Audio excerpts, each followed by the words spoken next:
À tous, merci de nous retrouver sur notre compte Instagram Endurance Live. Je suis très content de réaliser ce live ce soir avec vous pour le débrief des 24 heures series de ce week-end. Donc c'était la course de 24 heures à Dubaï. Donc on était gâtés puisque la saison d'endurance recommence du côté du Moyen-Orient. Et je suis content d'accueillir Maxime Soulet ce soir pour débriefer sa course, parce que Maxime a pas forcément beaucoup roulé ces dernières années, on sait pourquoi. Et cette année, il a été engagé donc ce week-end avec le team As RT, donc As Racing Team, l'équipe de Sandrine As. Il va nous raconter tout ça, raconter toute cette belle expérience. Et en tout cas, on essaiera tout au long de l'année de continuer cette émission qui s'appelle The Race, où on va inviter un acteur du sport automobile, alors ça sera souvent un pilote, pour débriefer une course. Alors ça pourrait être du DT World Challenge, ça pourrait être des courses assez haut, on verra, ça sera au fil de l'eau tout au long de l'année. Ce soir, c'est sur Instagram, ce qui est plutôt très rare, tout simplement parce que pour tout vous dire, Maxime Soulet est à Dubaï, et à Dubaï, Skype ne passe pas, donc pas de stream comme d'habitude sur notre compte Facebook et en simultané sur YouTube. C'est pas grave, ce live ce soir sera rediffusé et disponible sur notre compte Facebook et sur notre chaîne YouTube. Voilà, je vois que vous êtes déjà beaucoup à nous avoir rejoints. Je salue Maël, qu'on apprécie beaucoup, Alex, Milési, Nico Marshall. Voilà, tout le monde nous rejoint, c'est super sympa. On va accueillir Maxime, qui j'espère n'est pas très loin. Et puis aussi, on aura la visite de quelqu'un qui connaît très bien. Et puis, on aura un intervenant aussi, un abonné d'Endurance Live, qui viendra poser des questions à Maxime. Voilà. Bonsoir Mickaël Calabrese. Salut Jeff, bonsoir Maxime. Effectivement, on va inviter Maxime pour débriefer donc ces 24 heures de Dubaï, où ils ont réalisé une très belle 5e place d'ailleurs. Voilà. Et puis notre ami Willy qui nous rejoint aussi du compte Facebook dédié à la Formula Racing Live. Voilà, alors je vais inviter Maxime, j'espère qu'il est là. Est-il là, notre cher Maxime? Non, il n'est pas là. Il n'est pas là. Alors je vais l'inviter, on ne sait jamais. Alors normalement, il doit regarder le live pour que je puisse l'inviter. Et non, il est toujours pas là, il nous fait défaut. Il est coquin, hein. Bon, il est rapide en piste, mais il est toujours pas là. Voilà. Il est peut-être encore à l'apéritif, je ne sais pas. Voilà. En tout cas, tant que j'y suis, le temps que Maxime arrive, donc c'est demain, mercredi, 20h45, en direct, sur YouTube et sur notre compte Facebook. Alban, mon coéquipier d'Endurance Live, recevra Simon Pagenaud. Voilà. Donc si vous êtes fan de Simon et fan de ce pilote d'endurance, n'hésitez pas, entre autres d'ailleurs, en monoplace aussi, n'hésitez pas à rejoindre ce live à 20h45, ça va être un live exceptionnel. Voilà, donc c'est vrai quand même la régalade. Alors, est-ce que notre Maxime nous a rejoint? Toujours pas. Bon. Va-t-il me poser un lapin? Moi, je pense pas.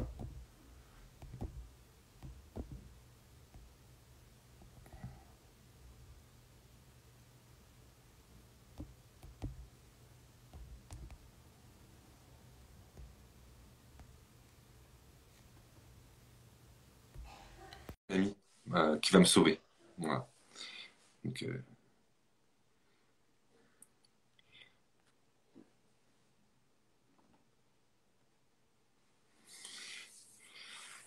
il arrive. J'espère qu'il va pas tarder. Désolé de vous faire attendre, il arrive, hein, vous inquiétez pas. Peut-être que la connexion se fait pas très bien avec Dubaï, puisqu'il est en direct de Dubaï. Alors, est-ce que je le trouve?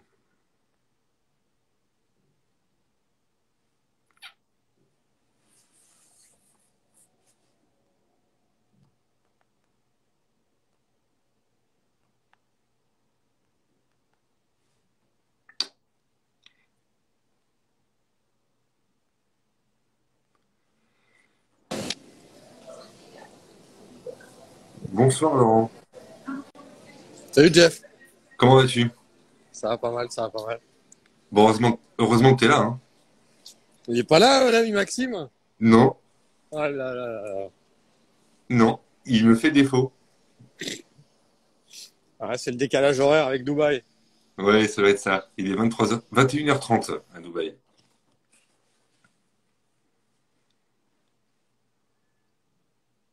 Ah, je t'entends pas.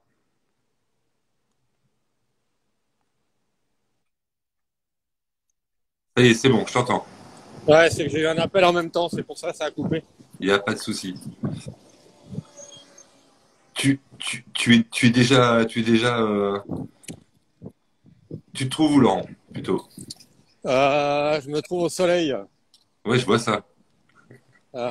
Écoute, je suis arrivé pour couvrir les 24 heures de Daytona, donc je suis un peu en avance pour cette magnifique édition de Daytona qui s'annonce. Ben oui, bien sûr, bien sûr.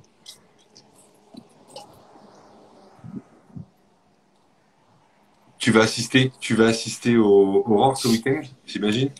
Ouais, exactement. On va assister au Horse Weekend avec Thibaut et on va rester toute la semaine après à Daytona parce que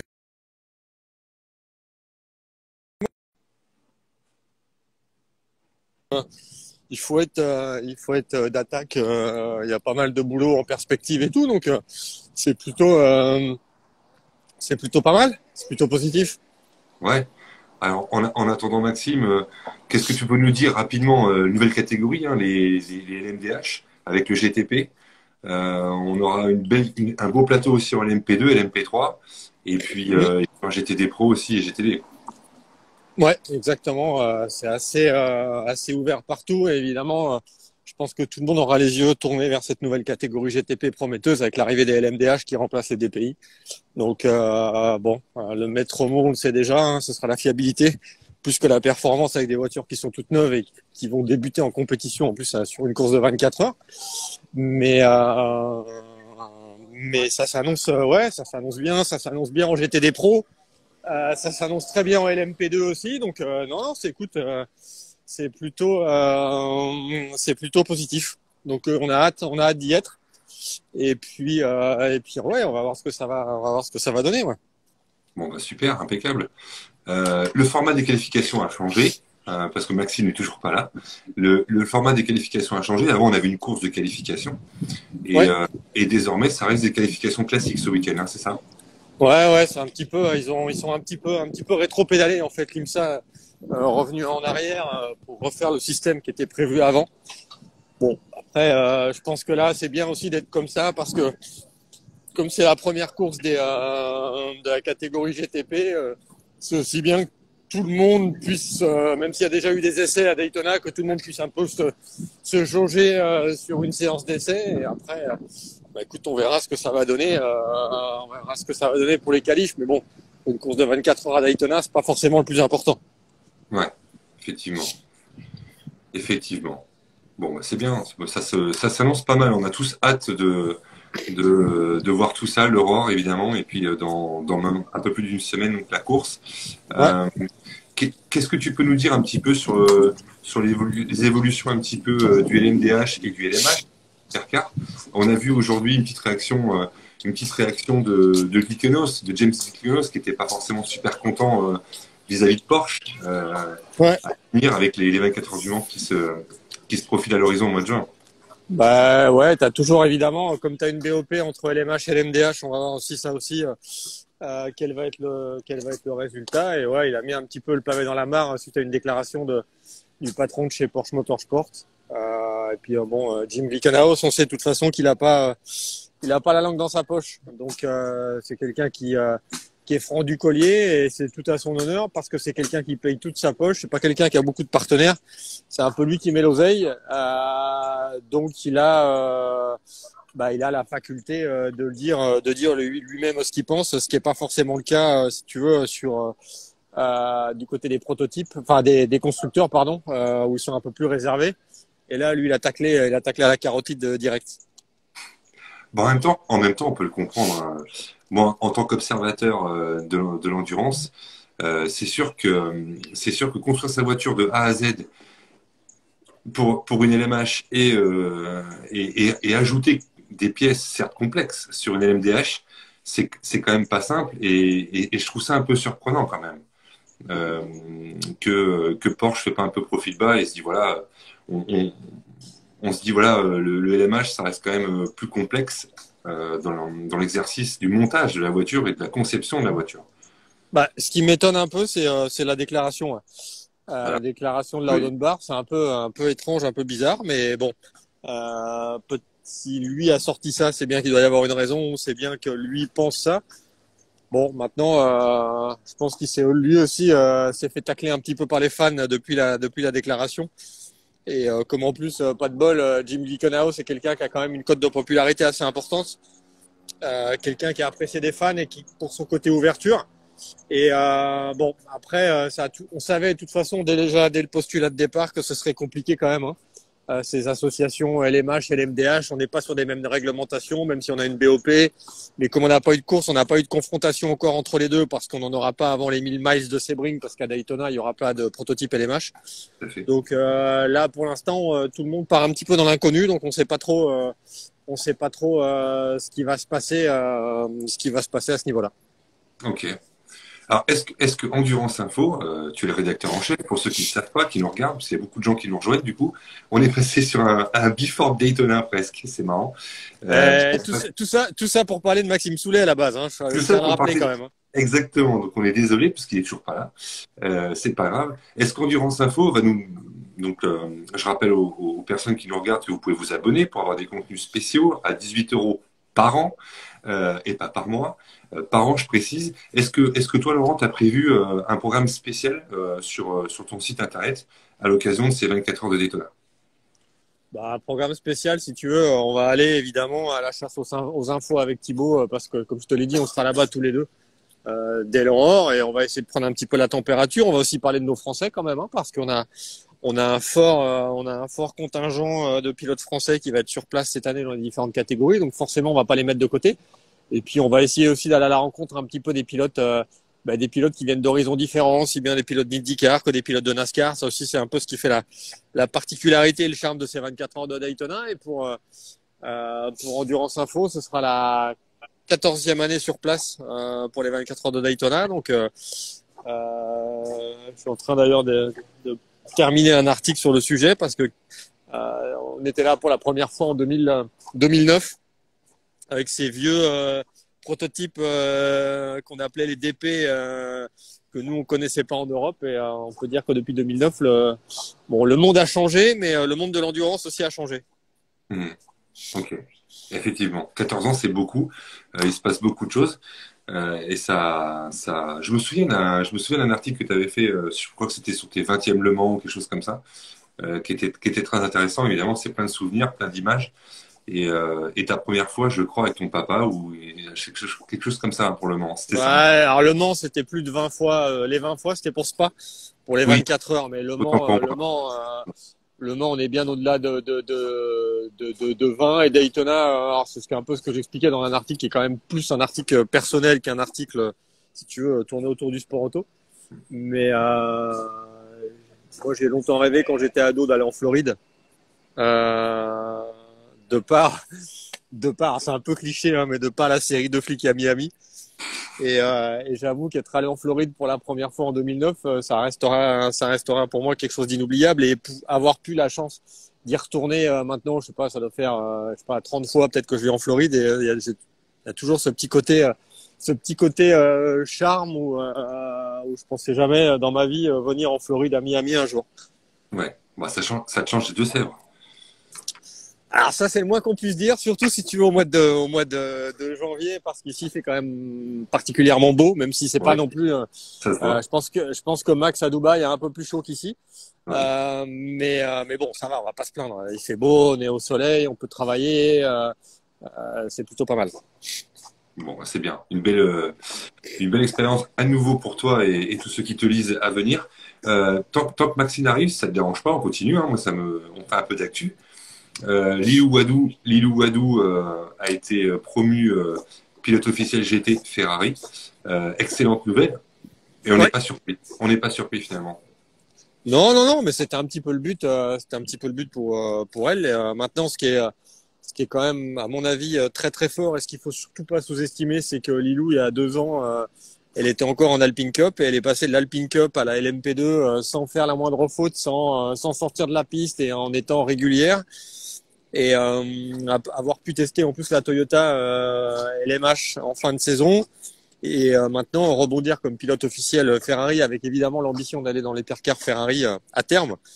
Je veux dire, il n'y a pas beaucoup de pilotes qui peuvent revendiquer un tel parcours en aussi peu de temps, de passer d'une Alpine Cup qui est une voiture qui n'a pas du tout d'aéro à un prototype qui a de l'aéro et maintenant rouler dans le giron Ferrari et c'est beau. Maintenant, bon, on sait aussi que Lilou est bien entouré au niveau managing avec Philippe Dumas qui fait un boulot remarquable à côté pour elle et je doute pas une seconde que de toute façon elle sera compétitive en Ferrari.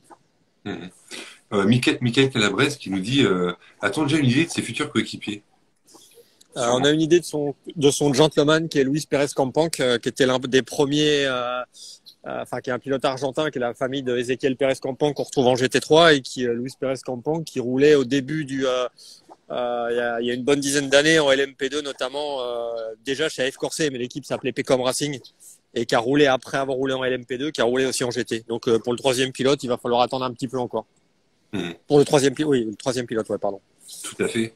Tiens, on a l'exemple, on parle beaucoup des filles, et puis tant mieux. On a l'exemple de Dorian Pain qui va rouler en LMP2 cette année, en WEC. Ouais. Est-ce que du coup, on peut imaginer, parce que Dorian a commencé en GT, du coup, est-ce qu'on peut imaginer que de redescendre en GT, est-ce que Lilou, le fait de redescendre, parce qu'elle était en P2 cette année, est-ce que le fait de redescendre en GT peut quand même la repropulser ensuite avec ses partenaires, bien sûr, en hypercar ou sur du proto à l'avenir, parce que on attend, en fait, Laurent, on va pas se mentir, on attend quelque part cette femme, cette fille, jeune fille ou jeune femme, peu importe, qui va arriver un jour, parce que je pense que ça va arriver, en hypercar pour la gagne au général. On l'attend tous avec impatience. Et Ouais. est-ce que c'est pas du coup quelque chose qui est entre guillemets prévu d'avance, même si elle le mérite, on n'a pas de souci là-dessus. Prévu d'avance, évidemment, quand tu rejoins le giron Ferrari, surtout en ce moment avec l'hypercar, c'est forcément avec l'objectif d'aller au volant du prototype. Maintenant, c'est certainement compliqué pour une deuxième saison en endurance de passer directement en hypercar, qui plus est dans la Ferrari, sachant que c'est la première année que la Ferrari hypercar. Et je pense que de rouler en GTE, parce que là on parle pas de GT3, on parle bien de GTE, même en GTE, ça va forcément encore la guérir à l'endurance et je suppose que si après je sais pas, on n'a pas encore le délai, le timing par rapport au début de Lilou en proto en hypercar, si jamais ça va avec Ferrari, mais il y aura forcément des essais qui seront faits et je pense que quand tu es dans l'environnement Ferrari, de toute façon tout est fait pour que tu progresses suffisamment et comme tu peux voir quand tu regardes la liste des pilotes hypercar Ferrari, c'est quand même pas mal de pilotes qui viennent du giron Ferrari mais qui viennent surtout du GT plus que du proto. Et c'est là où la filière a un petit peu changé parce que tout le monde allait en P2 avec l'objectif d'aller en hypercar. Et on s'est vite rendu compte, enfin du moins maintenant on se rend compte que la plupart des pilotes et des équipages viennent plus du GT3 que du LMP2. Exactement. On n'est pas surpris finalement quelque part. Mais par contre, ceux qui sont à l'MP2 depuis longtemps, ils sont quand même pas mal déçus finalement. J'en ai discuté avec quelques-uns, ils sont quand même assez déçus. Et certains commencent peut-être à redescendre en GT du coup. C'est un petit peu le cas de Thomas Laurent qui a l'intention de réorienter sa carrière en GT pour essayer de rebondir après pour séduire un constructeur pour aller en hypercar. Mais le problème du P2, c'est que si t'es pas dans une équipe comme WRT ou comme Prema ou comme Jota qui a l'intention après de faire de l'hypercar, c'est forcément compliqué parce qu'il n'y a pas de constructeurs et c'est que des équipes privées. Contrairement au GT où tu as quand même pas mal de constructeurs et des pilotes, t'as un pool de pilotes officiels, hein, c'est le cas chez BM, chez Audi, chez Mercedes, chez Ferrari, chez Lamborghini, chez Porsche.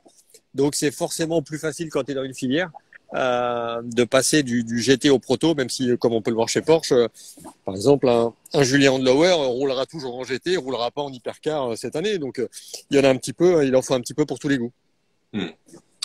Effectivement. Et il y en aura pour tous les goûts. Je voulais revenir un peu sur le P2 parce que en off, on me pose des questions. J'ai envie de les renvoyer vers toi, mais j'en profite. Tu disais que le MP2 est homologué en WEC, je veux dire, les compétitions ACO est homologué. La voiture est homologuée jusqu'en 2025, c'est ce que tu m'as dit l'autre fois. Est-ce qu'on peut espérer une prolongation ou pas On a déjà, d'homologation. on a déjà prolongé 2 fois, donc je suis pas persuadé qu'on prolonge une 3e fois, mais la question qu'il va falloir se poser, c'est est-ce qu'il y a un avenir pour le LMP2 après l'homologation de ces protos-là, alors que la plupart des équipes LMP2 actuelles, de toute façon, volent à en hypercar. Certaines y sont déjà arrivées, WRT en 2024, Prema en 2024 aussi avec Lamborghini, Jota cette année. Il y en a certainement d'autres qui vont peut-être arriver à l'avenir. Donc le problème du LMP2, c'est qu'il n'y a pas de second marché. C'est que le LMP2, tu roules soit en WEC, soit en ELMS. Tu peux pas, comme une GT3 ou une GT4, aller rouler dans le monde entier. Aujourd'hui, tu peux encore rouler en LMP2 en IMSA, dans le championnat américain. Maintenant, est-ce que l'IMSA va continuer à accepter les LMP2 dans 2024 avec des chronos qui sont quand même relativement proches de la catégorie GTP? Et d'ailleurs, ils sont obligés de ralentir les LMP2. Ou est-ce que l'IMSA va tout simplement abandonner le LMP2 dès 2024 pour faire confiance au LMP3?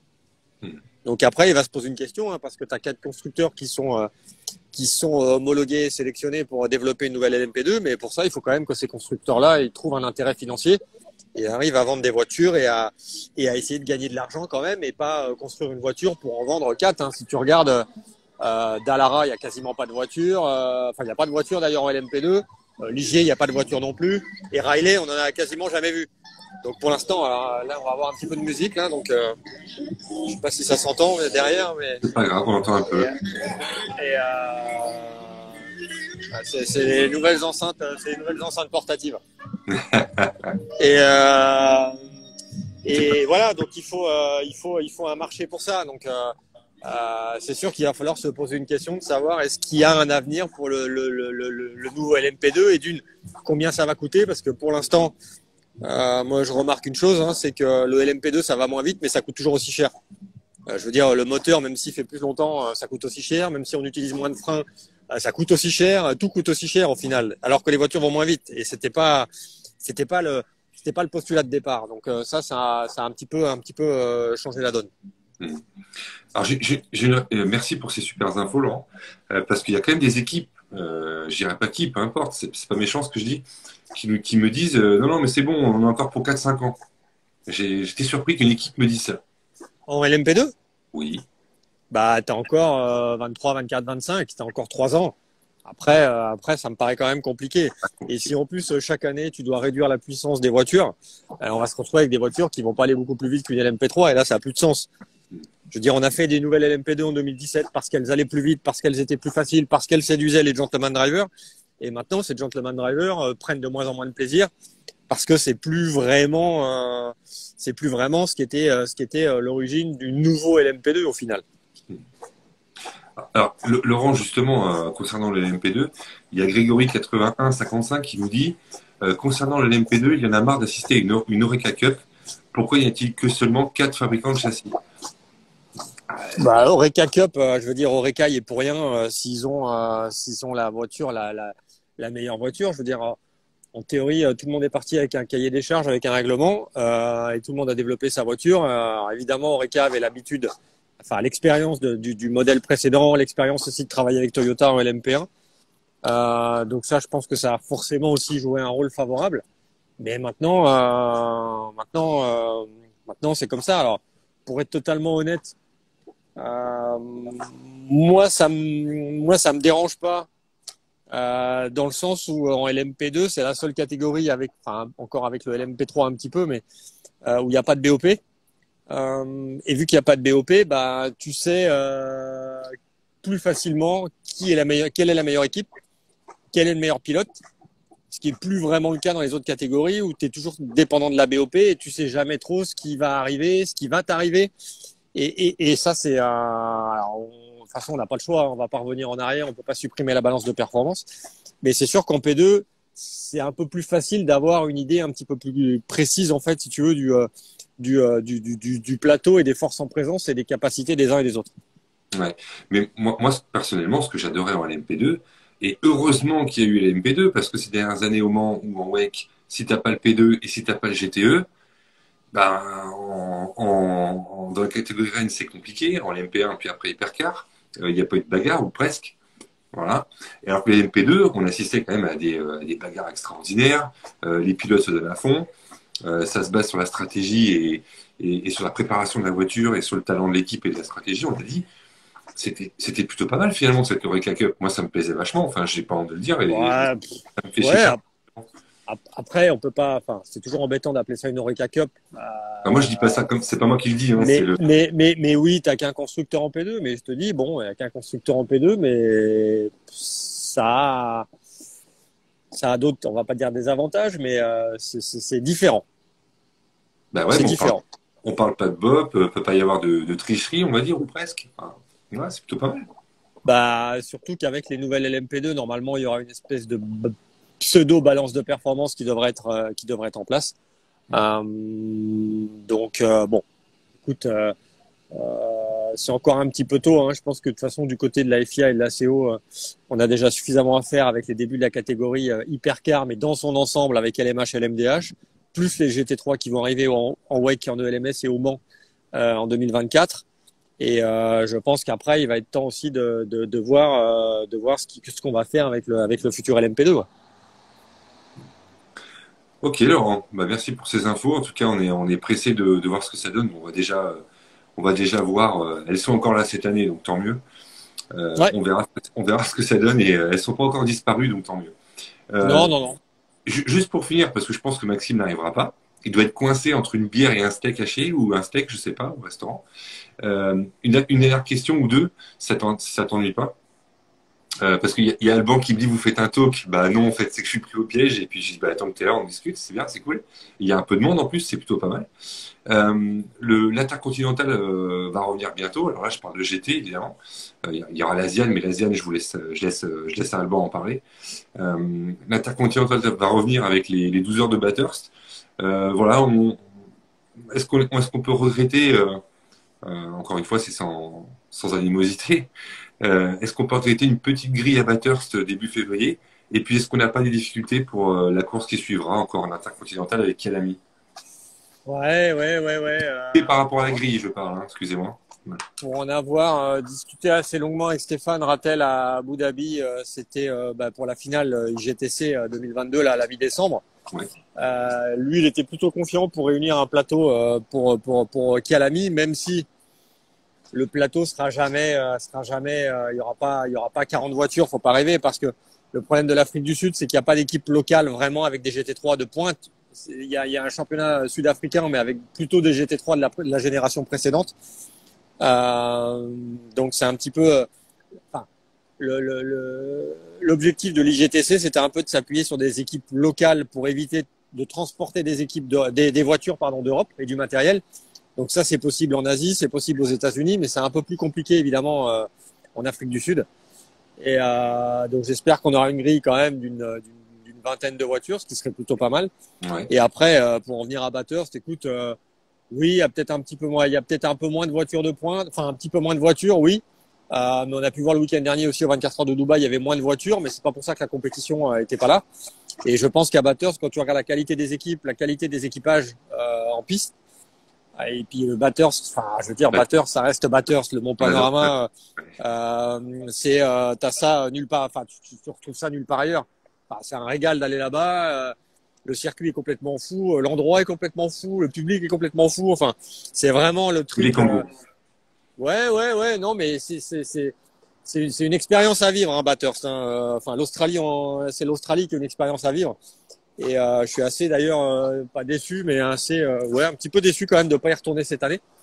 Et mais ouais, c'est quelque chose. C'est quelque chose, mais je pense qu'il faut s'attendre quand même à une course ouverte. On n'a pas encore la liste de tous les équipages, mais de toute façon, il faut s'attendre, si tu veux, il faut s'attendre à du lourd. D'accord. Moi, ça va me convenir. Hein. Allez, j'aimerais qu'il y en ait 10 de plus, mais allez, tout le monde n'est pas inscrit encore, mais je pense que pour des raisons Ouais. logistiques, on n'en aura pas beaucoup plus parce que je pense qu'au niveau logistique, il faut s'organiser et peut-être même déjà trop tard. Et puis le problème que tu as à Bathurst en plus cette année, c'est que tu peux pas faire rouler les nouvelles voitures.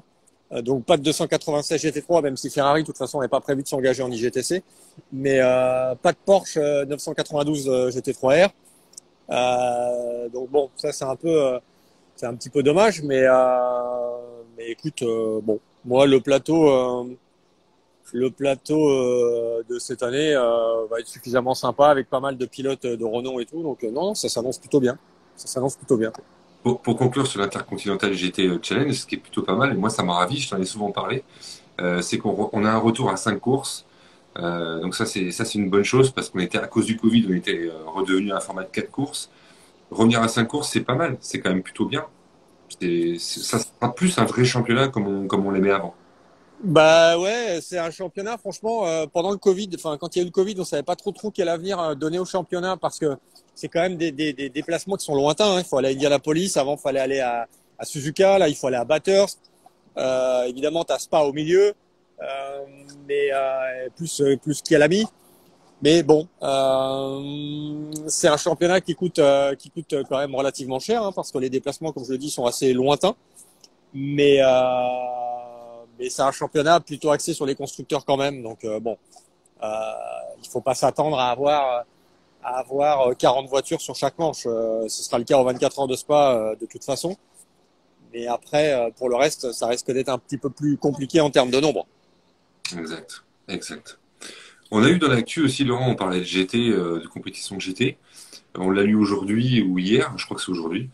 Le FFF Racing qui met Mmh, les clés sous la porte, les clés sous le mmh, tapis, comme on dit en mmh. France. C'est un peu dommage, hein. C'est un peu comme GPX, on aimerait les voir plus souvent, on aimerait les voir engagés à l'année. C'est des équipes qui sont séduisantes avec leur Lamborghini. Ils ont été titrés en GT World Challenge Europe et Asia, bien sûr. Ils ont fait la part belle, enfin ils ont gagné pas mal de titres.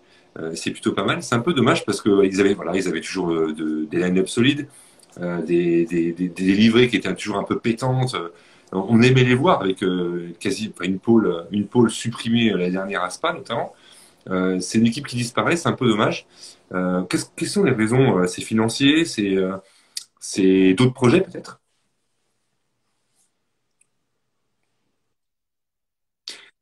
Ouais, je t'entends, je t'ai revenu. Ouais, Non, j'ai pas entendu la fin, mais la, la pole l'année dernière, c'était plus qu'Epax, hein, avec le oui, Lamborghini à Spa. autant pour moi, c'est vrai. Et non FFF. Excuse-moi, ouais. FFF, si tu veux, ils ont fait une saison parfaite. Ouais, Ils ont fait une saison parfaite en 2019, sauf Spa, parce que bah, non seulement FFF n'a pas gagné Spa, mais Lamborghini n'a toujours pas gagné Spa non plus. non. Mais c'était une équipe qui était quand même assez proche du constructeur, parce qu'en plus, elle était basée à Sant'Agata Bolognaise, juste à côté des ateliers de Lamborghini. Euh, mais bon, on a vu déjà l'année dernière que c'était compliqué. Donc le patron de l'équipe est un Chinois. Avec le Covid, forcément, c'était plus compliqué, euh, principalement pour les Asiatiques de venir en Europe. On a vu que il y avait l'un des piliers qui était Hiroshi Yamaguchi, hein, qui roulait pour FFF, qui est japonais. Et c'était forcément compliqué, même si lui a pu rouler quand même un peu pendant la période du Covid. Mais ouais, c'est un petit peu dommage que cette équipe mette la clé sous la porte. On avait quand même Andrea Caldarelli, qui était un petit peu le team manager pilote. Équipe vraiment proche de Lamborghini et bon, ça a fait partie un peu du cycle des équipes un peu du sport auto qui arrivent et qui repartent. Ouais. Il y a peut-être d'autres projets dans les cartons, hein. C'est peut-être une équipe qui veut s'engager sur d'autres Ah, championnats, je sais pas. je sais pas, si tu veux, il y avait encore le Lamborghini Super Trofeo l'année passée. Et bon, ils avaient émis l'hypothèse de revenir en GT3 et tout. Puis tu vois, là, bon, bah, ils avaient les voitures et finalement, ça n'ira pas plus loin. Et je pense aussi qu'Andrea Caldarelli peut plus s'investir dans le programme comme il s'investissait avant, déjà par rapport à l'arrivée du programme Hypercar avec Lamborghini et Iron Lynx, puisqu'il a été déjà nommé pilote, enfin l'un des pilotes du programme. Donc je pense que tout ça, ça a joué aussi. On va rester sur Lamborghini, Laurent. Jordan Pepper qui a été promu pilote Lamborghini officiel à partir de cette saison. Bah, c'est juste et c'est mérité pour lui. Il sévit beaucoup en GT World Challenge America depuis maintenant un an, même un peu plus, 2 ans, je crois. Ils sont champions d'ailleurs. C'est voilà, les pilotes GT sont inspirés par les hypercars, notamment chez Lamborghini. On sait que Bortolotti et Romain Grosjean ont signé notamment. D'autres arrivent, on le sait. Hein. C'est une bonne chose pour lui et il fera le job, c'est clair. Jordan Pepper, tu veux dire? Ouais, Ouais. Bah après, Jordan Pepper, on sait que c'est suffisamment solide. Hein. Ça l'était chez Bentley, ça l'était aux États-Unis avec Kepax. Bon, il y a pas de raison, il y a pas de raison que ça fonctionne pas pour lui. Bon, c'est une belle façon aussi de rebondir après, après l'arrêt du programme Bentley, qui a forcément mis un coup d'arrêt. Et Maxime Soulet est bien placé pour en parler. Oui, mais il parle Enfin, pas beaucoup. s'il vient, Il parce parle que pas pour beaucoup. l'instant, Ouais. Ce qui est fou, c'est qu'on a fait un test tout à l'heure, ça s'est très bien passé. Là, il est pas là. Mais il y a son équipe qui le regarde, c'est sympa. On a plein de gens qui le regardent, d'ailleurs, je vous remercie. J'ai vu une question Max, de... Oui, vas-y. Max, il va me payer une bière avec ça, avec ces histoires là. Ah oui, c'est pas sympa. C'est pas sympa. Donc, Une bière ouais, belge. ouais, une bonne bière belge, ouais. Une petite triple carmélite, pour moi, ça m'ira très bien. J'avais une question, une dernière, si tu veux. C'est Gab63Y qui nous pose la question. Ils en sont où, Rizzi, avec leur nouvelle 296 GT3? Est-ce qu'ils en ont une parce que zéro nouvelle?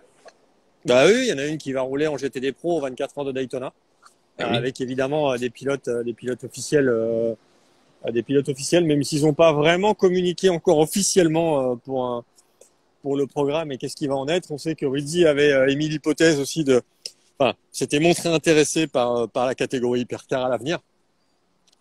Maintenant, bon, on va voir ce que ça va donner, mais si, il y aura bien une Ferrari qui, je pense, sera magnifiquement pilotée à, à Daytona pour des pilotes officiels Ferrari. exactement. Bon, bah super, hein, des bonnes nouvelles, tout ça. Qu'est-ce qui est dans les cartons là pour Endurance Info dans les jours à venir? Une petite interview? Quelque chose comme ça que ça va nous dire? Je vais essayer de pas me faire écraser par un vélo déjà, ce serait pas mal. Qu'est-ce qu'il y a dans les cartons? Écoute, il y aura une interview de Vincent Voss, intéressante sur déjà revenir sur les 24 heures les 24 heures de Daytona, les 24 heures de Dubaï et parler un petit peu des projets en GT, des projets en hypercar, les dernières infos sur le programme avec BMW. Il va y avoir une interview de Jean-Baptiste Simonauer hein, qui a gagné les 24 heures de Dubaï aussi justement avec WRT le week-end dernier. Et puis on va commencer un petit peu à rentrer en mode Daytona avec incessamment sous peu aussi une petite interview aussi de Patrick Pilet et puis d'autres encore qui vont arriver. Et puis va falloir suivre la semaine prochaine déjà dès dimanche hein, pour l'Aurore et puis la semaine prochaine avec Daytona. Et Exactement. on va essayer d'abreuver les lecteurs d'infos, d'interviews, de brèves, de photos. On va essayer aussi avec Thibaut de faire des petites, enfin pas un carnet de voyage, mais des petites captations vidéo pour vous faire vivre un petit peu les coulisses depuis son arrivée à l'aéroport à Miami samedi, si les grévistes veulent bien nous laisser un peu en paix. Et, euh, et puis on va essayer de faire des petits trucs ouais, pour vous faire voir un peu les coulisses pour aller à Daytona et puis un petit peu sur le circuit, un petit peu autour. Donc on va essayer de faire ça un petit peu différemment. D'accord. Bon, bah, impeccable. Mélane Margot, je sais pas qui vous êtes. Bonsoir, Mélane. Margot, je sais pas qui c'est. Apparemment, le téléphone de Maxime ne fonctionne pas. Donc, Mélane Margot, si c'est du téléphone de Maxime dont tu parles, tu peux me le confirmer, s'il te plaît. Parce que moi, j'ai pas d'infos. Voilà. Oui. On peut. On lui a dit à Maxime qu'il fallait payer son abonnement.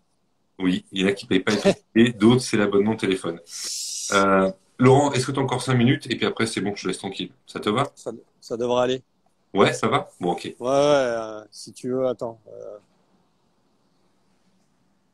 Ah, bien là. C'est pas ça. Impeccable. Tu vois? Ouais, Merde. je vois. Ouais, je vois bien, ouais. Là, ça devrait aller. Ouais, ça va, ouais, merci. Bah, c'est sympa ces petits lives, hein. On devrait en faire plus souvent avec le soleil. En même temps, je vais être honnête, je vais pas à la plage. Hein. J'ai autre chose à faire que d'aller à la plage. Je suis pas vraiment là pour ça, hein, Oui, oui. voilà. Mais elle est pas loin. Ah, et fait tempête quand même, tu peux te baigner 5 Non, minutes. non, je suis pas, j'ai jamais été un fan de l'eau, de la mer et tout. J'ai eu quelques soucis quand j'étais gamin et j'ai un peu de mal. Mais bon. Je vois. Moi, c'est avec les chiens, tu vois. Euh, on va parler un petit peu des 24 heures de Dubaï rapidement, qui ont eu lieu ce week-end. J'ai regardé la course, pas en entier, mais presque. Belle bagarre aux avant-postes. Je vais pas parler à ta place. Belle bagarre aux avant-postes. Sa femme vient de la voir. Ils essaient de vous joindre. Ok. Excuse-moi, Laurent. Donc, Margot, il faut que tu dises à Maxime de regarder le live qui est en cours et du coup, je l'inviterai à venir. Voilà. Euh, donc, qui demande une invitation, qui s'invite et je l'accepterai. Voilà. Oui, 24 heures de Dubaï, pas mal de bagarres en tête avec 5-6 voitures et surtout WRT au rendez-vous et plus qu'au rendez-vous, même avec la 7 et la 46 et un premier podium pour aussi. Ouais, mais chez WRT, comme ce sera à lire dans l'interview de Vincent, c'était aussi pour accumuler pas mal de kilomètres, parfaire un petit peu le fonctionnement de la voiture, mais aussi essayer de décrocher un bon résultat. Et tu vois, sur les deux voitures, il n'y a pas eu de problème technique. Les deux sont sur le podium. Il y avait, ce qui est sûr, c'est qu'il y avait quand même moins de voitures que par le passé. Il y avait quand même de la compétitivité devant en GT3. Et il faudra aussi, j'espère que Maxime sera là, mais il faudra aussi souligner les beaux débuts de l'équipe ACRT parce que euh, c'est assez fort de débuter une course comme ça et d'être toujours aux avant-postes. Et il y avait peut-être un petit peu moins de voitures, ouais, un peu moins de voitures. Et puis il y avait toujours ces équipages Pro-Am avec des voitures qui n'ont pas la même BOP, avec des pilotes qui vont quand même très vite, qui n'ont pas le même poids que les autres voitures. C'est un peu c'est un petit peu compliqué en fait. Parce que là, tu as une BOP différente entre les pros et les pro-am. Ouais. Mm. Bah, c'est le Herbert Motorsport qui s'est très bien débrouillé. Hein. La deuxième place est un équipage pro. Ouais, exactement. Deuxième place en pro-am. Bon, après, Herbert, on sait que c'est Ouais. solide. C'est solide avec Porsche. C'est solide en endurance. Donc bon, là-dessus, on se faisait pas trop de soucis sur la compétitivité de Herbert Motorsport. Ouais. Et puis dommage pour Mercedes. Alors on n'est pas supporter de Mercedes spécialement, mais la 4 notamment et la 777 qui était couvée par HRT, les Mm. deux voitures, donc la 4 avec Jules Gounon notamment et Sébastien Beau, les Français. Enfin voilà. Et puis la 777 du Almanach Racing qui elle a eu des soucis et puis la 4 qui a brûlé. Je pense que c'est une sortie de piste de Sébastien, il me semble. Ouais, c'est panne de frein. Panne de frein, voilà. Ouais, donc c'est un problème technique. Et la voiture a pris feu et tout. Mais ouais. Par contre, là, ça a été un peu la douche froide parce que les deux voitures d'HRT ont abandonné très tôt dans la course. Et ça t'enlève aussi un petit peu ça enlève un petit peu de piment, un peu, si tu veux, pour aller jusqu'à l'arrivée. Donc c'est vrai qu'après, ça s'est vite joué entre Ah! WRT, ACRT. Oh là, il est arrivé. Il est arrivé. Ouais, mais Et moi, c'était je un peu fais, compliqué, hein. non, mais moi, je fais les clampins, là, pour pallier à tes erreurs, Max, là. Qu'est-ce que c'est que ce bazar, là? Moi, je parle, et toi, t'arrives pas. Bravo. Bravo. T'es où, toi? Je suis en Floride, Ah, ça va. pour Daytona. Belle. Bon, la vie est belle. Attends, t'es à Dubaï, t'as fait une belle course, t'es plutôt pas mal, là. Ouais, non, c'est vrai, je suis plutôt pas mal. Mais tu m'as manqué quand même, hein. Ah, écoute. Je t'ai manqué, mais c'est pas pour ça que t'as pas réussi. Tu vois, si t'avais pas réussi, t'aurais pu dire qu'il fallait que je vienne, mais t'as réussi sans moi, donc bon. C'est sûr. Non, mais c'était Bon, bien. ouais. Non, franchement, c'est top. Bon, Je suis content. je suis content pour toi, content pour l'équipe en plus, parce que c'est une belle façon de rebondir, une belle façon de revenir aux avant-postes. Tout à fait, ouais. Voilà, c'était pas trop. C'était un peu inespéré, hein. Franchement, je t'avoue que j'étais un petit peu, ouais, je me demandais un petit peu ce qui allait se passer. Et puis pour finir, bon, tout le monde a vu que ça marchait plutôt pas mal, donc voilà. Mais Avec un équipage, ouais, on va en parler un petit peu plus là maintenant, je pense. mais avec un équipage en plus un peu typé mix pro et am, un peu. Ouais. Ouais. Ouais, bon Fred, on savait très bien que moi je connaissais Fred d'avant, donc je savais que il y avait rien à dire. Maintenant Mathieu, on était, je savais que Mathieu il était bon, mais dans une GT3, on va dire c'était un peu question mark. Ouais. Donc mais honnêtement, Mathieu, rien à dire. Si quelqu'un cherche un silver qui met les watts, je vous le recommande plein pot.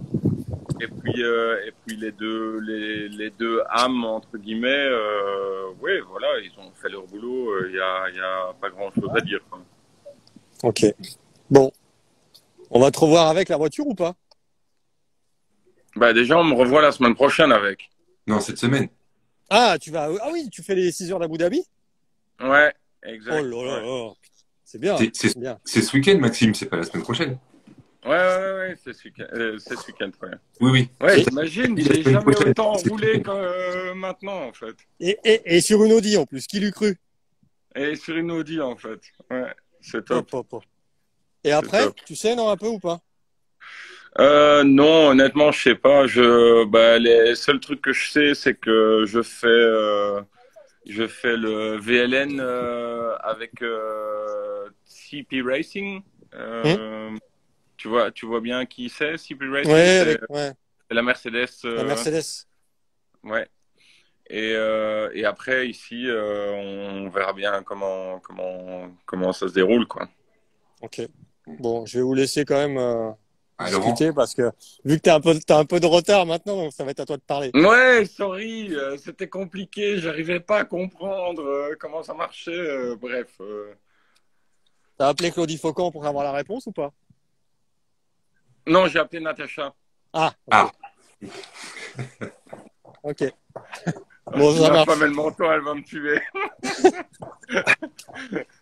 Parce que c'est ma petite femme qui m'a expliqué comment il fallait que je fasse. Parce que, mais ouais. tu y es arrivé. On a fait un test tout à l'heure, Maxime. Tu t'es très bien débrouillé. Donc, d'un seul coup, tu sais plus. Voilà. Non, mais en même temps, Tu ouais, t'étends comme une crampe, peut-être. ouais, c'est la chance du débutant la première fois, en fait. Ouais. Bon, on s'en fout, hein. L'important c'était d'être bon dans la voiture, hein. Le reste, c'est accessoire. Oui. Ouais, ouais. Ouais, exact. Bon, Bon, je vous Laurent, laisse. À En bientôt. tout Je cas, t'embrasse, Max. merci Laurent, beaucoup, je Laurent. t'embrasse. Ciao, À, ciao. Merci beaucoup, à Laurent, pour cette bientôt. info. Allez, ciao. Bon courage. À Ciao. plus. Ciao, À bis, bientôt. Salut, bis, Laurent. ciao. Ciao, ciao. Bon. Bonsoir, Maxime. Bon, il est parti, on peut parler sur son dos maintenant. J'attends qu'il s'en aille. Bonsoir, bonsoir. Bon, comment vas-tu, Maxime? Ça va? Ouais, écoute, ça va, ouais. Ouais. Bon, on est très content de ton passage ici sur Endurance Live. Euh, on avait déjà fait une interview ensemble il y a quelques mois maintenant. Ça fait presque 2 ans de mémoire. Mhm. C'était plutôt sympa. J'avais beaucoup apprécié échanger avec toi. Le live avait bien marché. Évidemment, c'était une période un petit peu difficile pour toi. Pour faire simple, euh, tu as roulé un petit peu l'année dernière. On t'a vu en GT4, on t'a vu sur quelques courses. Est-ce qu'on peut dire, Maxime, on va rentrer dans le vif du sujet tout de suite, qu'après ces 24 heures de Dubaï, qu'on va débriefer avec toi tout de suite, est-ce qu'on peut dire on va te revoir un petit peu plus sur les circuits et que tu vois un petit peu, pardonne-moi le terme, mais le bout du tunnel et que tu pourrais éventuellement relancer un petit peu ta carrière, même si on sait que tu as des activités aussi à côté dans le privé. Moi, honnêtement, je sais pas si je vois le bout du tunnel ou quoi que ce soit. Maintenant, bon, ben, j'ai eu cette opportunité-ci de faire Dubaï avec ASRT. Qui est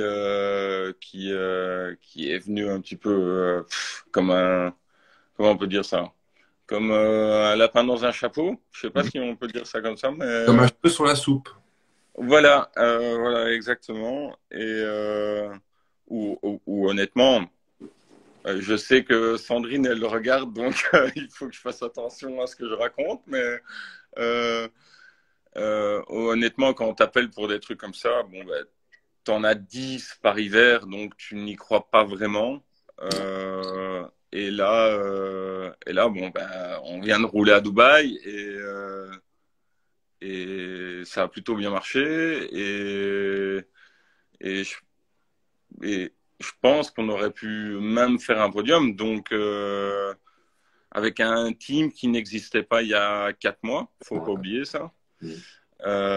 Maintenant, on peut dire ce qu'on veut. Oui, les pilotes, tiens, bla bla bla bla bla, ils sont bons. Tiens, ouais, bref.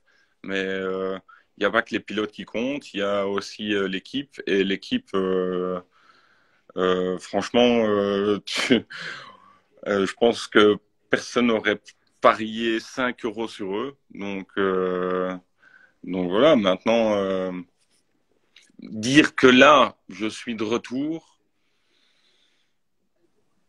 pense pas. Voilà, j'ai fait mon boulot. Je pense que je l'ai plutôt bien fait. Oui. Mais la vie continue et il faut continuer à avoir des objectifs différents. Je ne suis plus pilote usine, c'est plus ma profession principale Ouais. et il faut juste continuer à vivre, quoi. Bien sûr, bien sûr. En tout cas, on est fiers de vous, on est fiers de l'équipe. Quand je dis on est fiers, c'est parce que on on s'est pris de beaucoup, hein, moi le premier, des membres d'Endurance Live et puis des amateurs d'endurance. Quand on a lu l'histoire de cette équipe ACRT, félicitations Sandrine. Alors, je vais vous voyez Sandrine, mais si vous nous regardez, bah bravo, parce que quand on voit l'histoire de votre histoire, l'histoire de l'équipe, et ce que vous avez fait ce week-end, euh, c'est juste incroyable. Vous avez été aux avant-postes très longtemps et vous y êtes resté. Alors, la bagarre avec la Grove, la 10, la Porsche numéro 10, était quand même intense. Je pense que le podium était peut-être un petit peu plus compliqué à obtenir quand on voit la physionomie de la course vers la fin. Mais en tout cas, j'ai trouvé que vous étiez dans le coup comme une équipe, pardonnez-moi le terme, mais professionnelle. Et vous nous avez fait plaisir. Et puis, cette livrée qui est vraiment magnifique aussi. Mais ouais, mais c'est ça que je pense que même Sandrine, elle se rend pas trop compte de ça, c'est qu'il y avait quand même des équipes comme j'enlève mes chaussettes. Je t'en Comme prie. ça, tout le monde est au courant. Je pense que Sandrine est même pas consciente de ça. C'est que, bon, t'as beau dire, oui, Dubaï, c'est pas les 24 heures de Spa, blablabla, bla, bla, on est bien d'accord, mais Dubaï, il y avait quand même WRT, il y avait quand même, comment il s'appelle, Herbert, HRT. HRT, Herbert Motorsport, Voilà, c'est Road tous des teams équipe de qui jouent Orlando. devant en blanc, bah, pas en blanc, pas en SRO Series. Ouais. Et, GT World Challenge. Ouais. et honnêtement, après 4 heures, on était premier. Oui, vous avez été premier, oui. Ouais, donc voilà, il faut. Et pour un petit team qui, 4 mois, n'existait pas, qui a acheté une voiture d'occasion, entre guillemets, qui a tout bien fait pour y arriver, je pense que honnêtement, on peut être fier de nous. Bien sûr. Voilà. Maintenant, c'est ça qu'il faut que tout le monde un petit peu prenne en compte et que voilà quoi. Je pense qu'on a bien fait les choses, c'est tout. Ouais. Maxime, vous avez fait une super course. Il faut tenir 24 heures, il faut de la fiabilité, on le sait. Il faut que toutes les planètes s'alignent pour faire un podium, voire gagner. Vous y étiez presque sur le podium, mais déjà, je pense qu'une cinquième position, et tu l'as dit, c'est merveilleux. C'est magnifique parce que des histoires comme ça, c'est rare. Les pilotes qui sont dans les GT3 sont tout le temps le cul dedans. Donc ça roule quand même très vite sur un circuit qui est quand même un petit peu atypique. C'est le début de saison. Le foie gras est encore un petit peu coincé les fêtes de Noël viennent juste de se passer. Voilà, il faut se remettre dedans. Il y a eu aussi une belle qualification qui est un petit peu particulière parce que deux pilotes se qualifient 2 jours, une session d'essai de nuit et puis après on qualifie deux pilotes la nuit. C'est quand même un petit peu particulier. Comment s'est fait comment vous arrivez à gérer cette qualification qui pour moi est un petit peu particulière? Bah, faut savoir que il y a aucun de nous qui avait déjà roulé dans une Audi.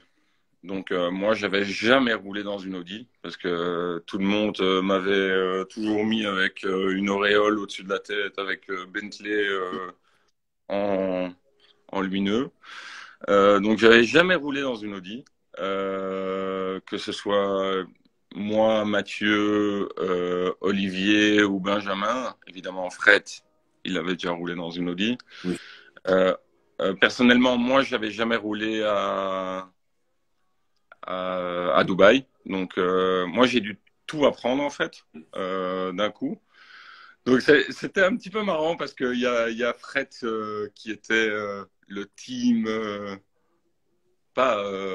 ouais, c'était le team boss, en fait, tu vois, dans le genre, c'était lui qui avait le plus d'expérience avec tout, qui envoyait des vidéos et tout ça. Et c'était drôle parce que j'avais l'impression de me sentir un peu comme un amateur, tu vois. Ouais, je vois. C'était vraiment spécial. Allez, j'avais jamais eu ça auparavant et c'était la façon dont je ressentais la chose. Donc voilà, mais maintenant on a tous un petit peu appris la voiture, le circuit, etc. Et ça s'est super bien passé en fait. Donc voilà, maintenant l'Audi est fortement différente de ce que j'ai connu. C'était pas un truc super facile à appréhender, mais voilà, c'est une super, c'est cool à rouler quoi. Ouais. Il y a Willy sur le chat, Maxime, qui pose une question qui est très intéressante. Alors lui, il est fan de Formule 1, hein, mais il nous écoute beaucoup, il regarde tous nos lives, ce qui est normal, puisque c'est lui qui stream d'habitude. C'est lui qui peut pas streamer sans Skype. Voilà, on l'embrasse en tout cas. Bonsoir Maxime, qu'est-ce qui est le plus dur pour une course de 24 heures à Dubaï? Est-ce que c'est trouver le bon setup ou gérer la chaleur et les pneus? Non, le plus dur, honnêtement, c'est le trafic. C'est le trafic parce qu'on n'a pas spécialement l'habitude de ça aux 24 heures de Spa et tout ça que j'ai déjà fait quelques fois. C'est plus le trafic, les voitures lentes et tout ce qu'il en est allez, parce qu'on roule quand même. Allez, maintenant, il y a plus de tu te promènes plus quoi en fait sur une course de 24 heures. C'est à fond tout le temps et donc voilà, c'est le plus dur, c'est le trafic et d'essayer d'éviter toutes les erreurs des autres et tes erreurs à toi aussi évidemment. Donc c'est vraiment c'est le trafic le plus important.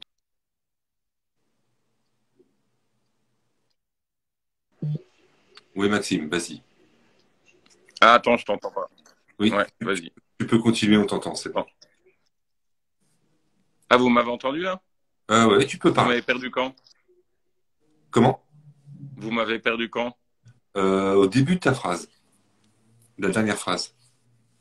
Bah ouais, là où je disais que le plus important, c'était le trafic. Ici à Dubaï, le plus important, c'est le trafic avec les voitures plus lentes et surtout tout ce qui est Porsche Cup et tout ça. Les Porsche Cup, elles vont excessivement vite en ligne droite Ouais. même par rapport à nous. Donc c'est vraiment un truc super compliqué à gérer et super compliqué à ne pas faire d'erreur. Donc c'est ça en fait. Tiens, il y a Alan, je crois, qui me dit, tiens, on a l'habitude d'avoir, nous, de connaître des full coursiers sur plein de courses d'endurance. Alors, le VLM est fait très bien avec les 24 heures du Nürburgring, avec le code 60, puisqu'il n'y a pas de safety car au Nürburgring, et il n'y en a pas non plus sur cette course de Dubaï. Est-ce que tu trouves que c'est plus compliqué à gérer pour un pilote ou pas? Ou au niveau de la stratégie, est-ce que c'est un avantage? Question pas facile. Mais je m'en aille, je te laisserai. Hein? Non, je te laisse. Non, mais honnêtement, ça me fait rire parce que j'avais Fred Verwisch qui rentrait toujours dans. En fait, pour info, on avait notre petit container où on avait 3 litres de camp et on dormait dedans. Et alors, il y a Fred qui suivait la course tout le temps au lieu de dormir, que je lui ai déjà dit dors. Et il était là avec ses codes 60 et on doit rentrer, on doit pas rentrer. Et c'était drôle à crever parce que je trouvais, le gars, il s'excitait à mort alors qu'on ne sait rien y faire, en fait. Ouais. Voilà, c'est pas nous qui décidons. Mais non, mais c'est tellement un casse-tête, cette histoire de code 60. En fait, quand il y a un code 60, il faut rentrer. Mais le problème à Dubaï, c'est qu'il n'y a que 7 pompes à essence. Et Ouais. comme on doit aller à la pompe à essence, si maintenant on est mal placé sur le circuit et qu'il y a 7 voitures qui rentrent avant nous et qu'on est la 8e voiture, ben, on ne sait pas aller faire le plein. Donc, c'est tout un casse-tête compliqué de la mort, en fait. Donc voilà. Ouais. Beaucoup plus compliqué, effectivement. Bon, très compliqué. Ouais, très très compliqué. Ça, t'as pas trop aimé. Mais tu remets ça ce week-end, hein. Tu fais les 6 heures d'Abu Dhabi. Ça, est-ce qu'on verra le même line-up? Je crois pas, hein. Il est un petit peu diminué le line-up ce week-end. Ouais, non. Donc, le line-up, ce sera Stéphane Perrin qui nous rejoint, Oui, qui a gagné en TCR ici les 24 heures, tout à fait. et Mathieu Detry, Oui, donc notre silver de balle, ouais. et moi. Donc voilà, on va faire ça à 3. On va essayer de faire une bonne petite course je pense qu'on peut gagner. Ah oui. Notre objectif maintenant, hein, c'est sûr. Après avoir fait une 5e place à Dubaï, je pense que maintenant l'objectif ils sont assez hauts. Donc voilà, on veut gagner. Ouais. Le plateau sera un petit peu plus restreint en GT3, hein. J'ai regardé tout à l'heure, mais je me souviens plus, j'ai pas pris note, pardon. Il y a une petite dizaine de GT3, je crois pas plus, hein. Même pas. Ouais, Mm. ouais. Je t'avoue que j'ai pas regardé C'est pas grave. le plateau. Je t'avoue aussi que j'avais pas regardé le plateau aux 24 heures. Donc, mais je sais que euh, à Abu Dhabi, c'est clair qu'il y a un peu moins de monde. Mais bon, voilà, je pense que pour le team, faire ses armes et tout ça, c'est bien. Donc, Mm. voilà. Et je pense aussi pour Stéphane, ce sera sa première fois en GT3, il faut pas oublier. Ce sera un bon truc pour lui, quoi. Un bon test, ouais. Exactement. Ouais, ouais. Il y a Seb Choum qui nous dit félicitations à toi, Maxime, pour ton retour à la compétition. Et j'espère que tu vas pouvoir refaire une saison complète en DT World Challenge, je traduis, et pour les 6 heures d'Abu Dhabi ce week-end. Bah, effectivement, on serait très ravis aussi. Donc, tu vois, tu as encore beaucoup de supporters et plein de gens qui te suivent. Ça, c'est plutôt pas mal. Donc, n'hésitez pas à partager le live d'ailleurs, hein, en story sur Instagram, bah, pour soutenir l'équipe ACRT. Et puis pour soutenir aussi Maxime et ses coéquipiers pour ce week-end, c'est super sympa. Et Endurance Live aussi, qui se plie en quatre pour t'avoir en direct et puis avoir aussi Laurent Mercier tout à l'heure. Donc c'est toujours très intéressant d'avoir vos retours. Euh, il y avait une question de Nicolas. Nicolas, excuse-moi Nicolas, je vais pas te prendre en direct parce qu'on est très en retard. Et puis j'arrive pas à t'avoir, c'est un peu compliqué. Il y a Nicolas donc du 56, il doit être du Morbihan sûrement, en Bretagne. Il nous demandait, c'est quelqu'un que j'ai rencontré sur Twitter, hein, qui nous suit de très près, de toutes les voitures que t'as pilotées, Maxime, c'est une question un petit peu simple, mais effectivement elle est intéressante. De toutes les voitures que tu as pilotées, est-ce que cette Audi finalement où tu t'es fait plaisir? Est-ce que c'était une grosse différence par rapport par exemple à une Bentley ou à d'autres? Euh, Il y a beaucoup de gens qui m'ont demandé la même question. L'Audi est plus difficile à conduire que ce que j'ai connu auparavant, que ce soit la Bentley ou même la Mercedes. Par contre, c'est pas plus difficile, c'est juste que l'arrière est un petit peu plus joueur. Mais par contre, allez, je m'amuse à crever dans la caisse, quoi. Donc, ici, pendant tout mes relais, c'était vraiment. J'avais le smile sur mon visage parce que j'aimais bien. C'est vraiment une chouette voiture à rouler. Maintenant, c'est vrai qu'elle est un peu plus difficile que ce que j'ai connu auparavant. Mais Ouais, c'est une chouette caisse, quoi. du Shell Quest, ouais, ça c'est sûr. Mm. Euh, j'ai- j'ai- tu sais que pendant les courses de 24 heures, nous qui regardons ça à la télévision, alors c'est en anglais, donc on n'écoute pas forcément ce qui se dit, parce que même si on se débrouille en anglais, c'est pas forcément simple. Du coup, on regarde les comportements des voitures. Et vers la fin de course, tu vas me dire que je suis chiant, mais sur la fin de course, c'était Frédéric Verviche qui était au volant. Quand la Porsche vous passe, la numéro 10, on voyait que vous aviez des difficultés, enfin c'est mon interprétation, de pneus. C'est une voiture qui roule souvent avec du Pirelli en GT World Challenge, évidemment. Là, c'est des pneus en Cook. On voyait beaucoup de glissades de Frédéric. Est-ce que ça n'a pas été un handicap sur la fin de course? Non, en fait, il y a une explication simple. Fred est mauvais. Non, je rigole. Non, je rigole. Non, en fait, Fred, il avait juste fait un double relais avec les pneus et ça, personne ne sait. Donc, il était comme ça avec les pneus et il ne savait pas. Il ne savait pas. Ouais, en même temps, quand tu te bats avec une voiture qui a des nouveaux pneus et toi, tu es en double relais avec les pneus, ben, c'est normal. Donc, on avait pris le risque, en fait, de faire un double relais pour essayer de passer devant la Porsche. Et Fred a fait ça. Donc, c'était pas vraiment. C'était aucunement de sa faute. Oui, Et on a juste tenté un truc et bon, ça n'a pas marché, quoi. oui. Mais ça s'est vu, hein. Ça s'est vu. Parce qu'évidemment, on connaît le niveau de pilotage de Fred Verviche, hein. On l'a vu toute la saison. On l'a vu toute la saison avec WRT, avec l'Audi, puisqu'ils sont passés chez BM maintenant l'année dernière, avec notamment Valentino Rossi. Et, euh, Ouais, et voilà. Donc, ok. J'avais vu juste hein, qu'il y avait quand même quelque chose au niveau du pneu. Tu vois, comme quoi on s'intéresse à la course quand même, on vous regarde. ouais, c'est bien. Non, on est loin pourtant, on a l'œil. Voilà. Tu sais, Maxime, on va terminer ce live avec quelqu'un qui va nous rejoindre et je suis très très heureux de la recevoir. Je vais l'accepter et puis elle va venir nous voir et je suis très très fier de pouvoir lui parler. C'est qui? Bah, je sais pas. Voilà. Ah! C'est la chef. Bonsoir Sandrine. Bonjour. Bonsoir. Enchanté. Bah, enchanté aussi. Bienvenue sur Endurance Live avec Maxime et vous. Je vois que vous êtes aussi au soleil, c'est super. Alors nous en France il fait nuit, même si il fait pas toujours beau en ce moment, c'est l'hiver. Félicitations Sandrine. Ouais, merci beaucoup.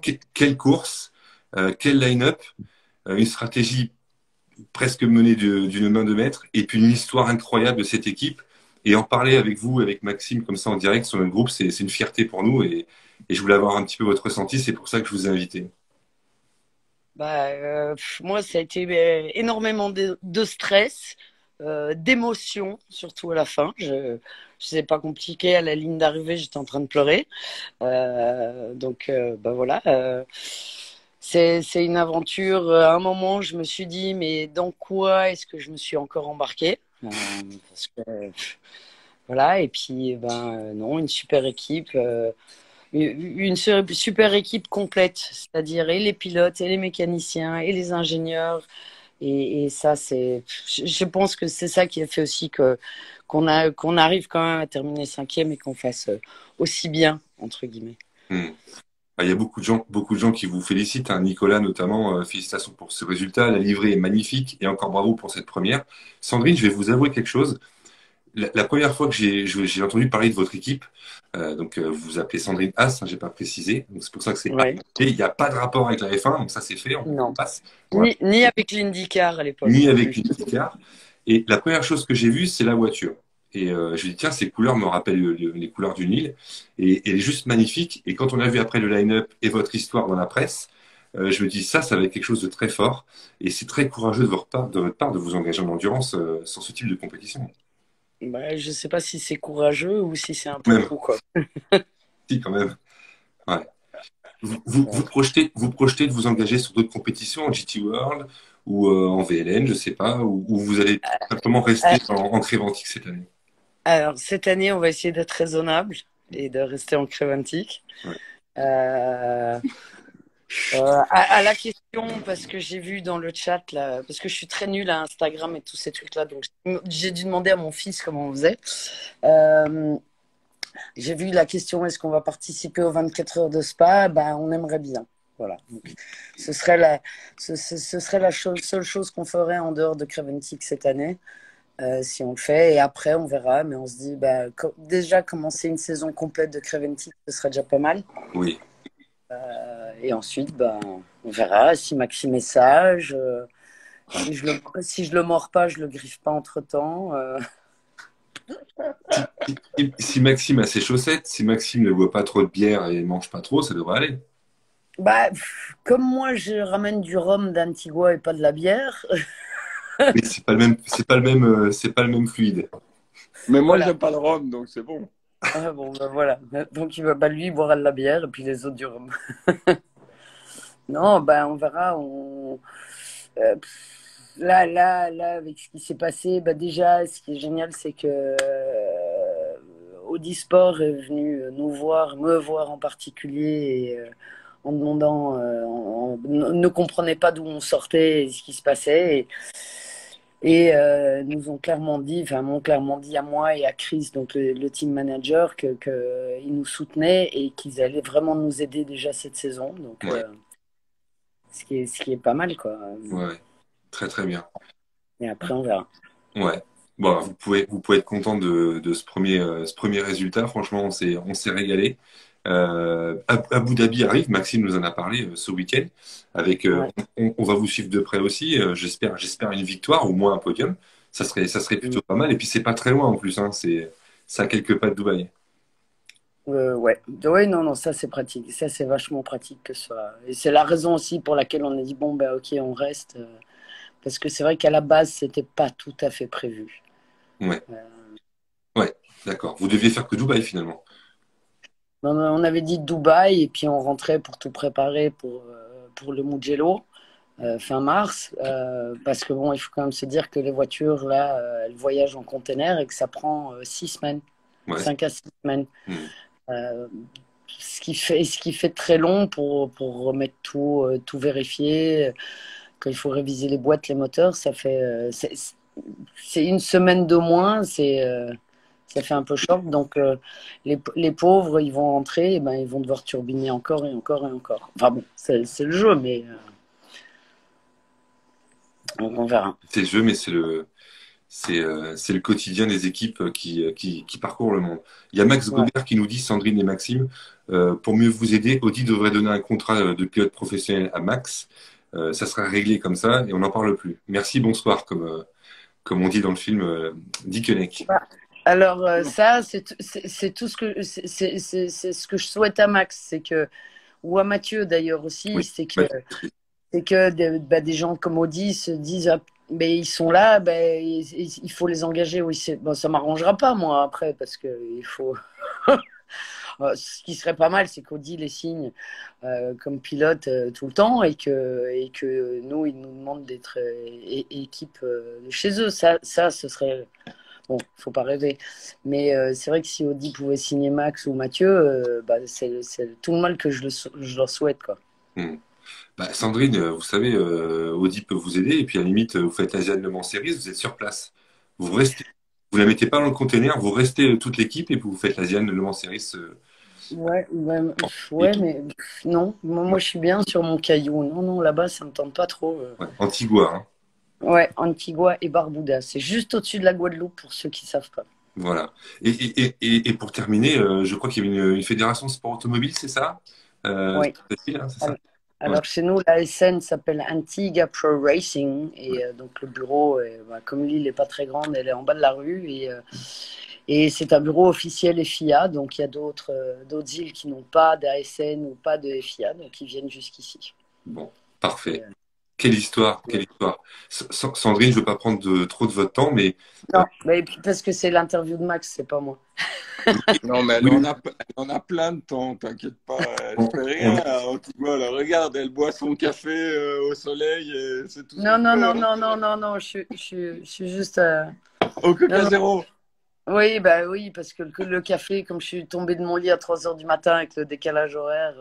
oui. Attention qu'il ne traîne pas sur la table, hein, Sandrine. Non, non, mais je le garde bien en main pour que tu me le jettes pas. Non, mais c'est la magie d'Instagram aussi, c'est de pouvoir commencer avec le remercier parce que Maxime est en retard. Maxime arrive ensuite, et ensuite je vous invite, et c'est la magie d'Instagram, on a 4 invités de prestige et c'est génial qu'on ait pu vous voir ce soir. Franchement, c'est une fierté pour nous et on le refera. Et Sandrine, je vous envoie une invitation. J'aimerais que dans un avenir proche, quand vous aurez le temps, on fasse un grand format sur notre chaîne YouTube et puis vous voulez nous expliquer un peu votre histoire et d'où, enfin, on sait d'où vous venez, bien sûr, on le sait que vous étiez photographe en F1, mais je vous invite pour faire un live en grand format pendant une bonne heure et ça serait sympa quand ce sera un peu plus calme pour vous. Est-ce que vous accepteriez l'invitation?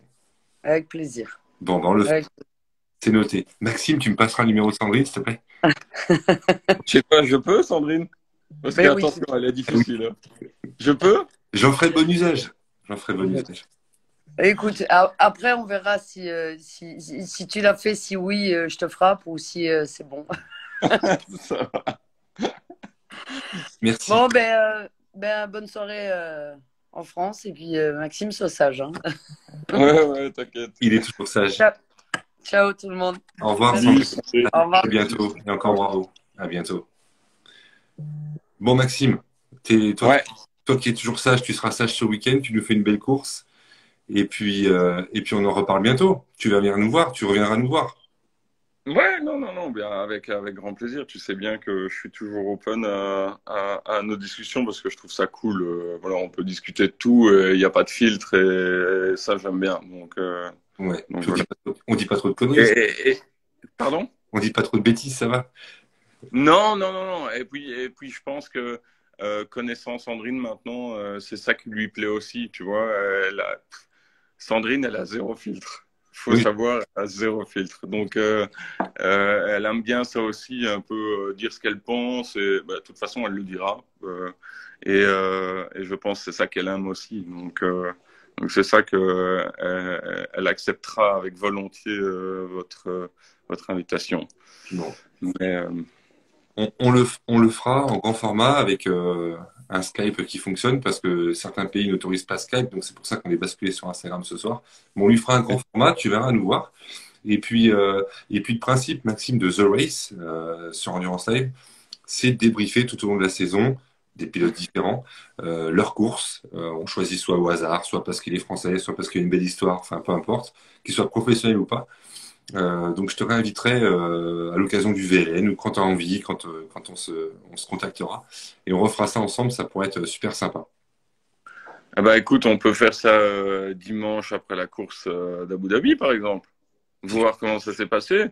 Ouais, On va pas vendre la peau de l'ours avant de l'avoir tué et fait des gants avec ses mains et un chapeau avec sa tête, mais j'espère que ça se passera bien et qu'on pourra rigoler de ça ensemble. ah bah avec plaisir. Écoute, le rendez-vous il est pris, donc je vais regarder la course du coup. Et puis on va.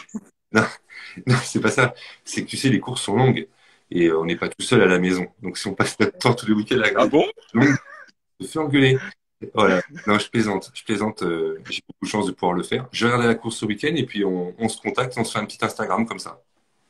Eh ben, ça va, super. On fait un truc, on fait comme ça, avec grand plaisir, tu sais bien. Ouais. On fait ça ensemble. Ça marche, Maxime. Ça va. Demain, sur notre groupe Facebook et sur YouTube en direct, en simultané, nous recevons Simon Pagenaud. Donc c'est Alban qui recevra mon coéquipier.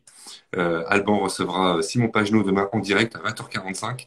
Soyez au rendez-vous sur YouTube et Facebook. Voilà, du beau monde. L'équipe As, Maxime, Simon Pagenaud, c'est top. On se régale.